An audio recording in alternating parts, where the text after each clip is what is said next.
এই যে বড় বিল্ডিং এরা কি এই যে আছে না? ডাকাত টাকাতের কথা জি, বলতেছে, ডাকাত। এটা কি সত্যি জি হ্যাঁ, আজকের ঘটনা? জি আজকের একজন মহিলা ছিল, দুজন পুরুষ ছিল। মহিলার ডাকাত? জি মহিলাও ছিল। আচ্ছা আচ্ছা, তার মানে ডাকাত একেবারে মিথ্যা কথা না, মানে ডাকাত সত্যি সত্যি আছে। মানে চাপাটি অস্ত্র রেডি নিয়ে আসতে বুঝতেছি হাইস গাড়ির মধ্যে এগুলা আসতেছে। কারা এটা তো আমরা বুঝতেছি। হাইস গাড়ির মধ্যে আসতেছে। কারা কারা বলো, অসুবিধা নেই, পরিষ্কার করে বলে বলো। রাজনৈতিক দলের? হ্যাঁ আচ্ছা আচ্ছা। এটি সব আওয়ামী লীগের না। আওয়ামী আরে লীগের পোশাক কইই কুত্তা। দিছে সমাজ। আওয়ামী লীগের পোশাক কুত্তা এগুলো।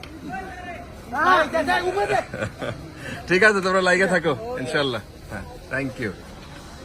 মাই গড, এটা আসলে ঝামেলার। অনেকেই অনেক রকমের কথাবার্তা বলতেছে।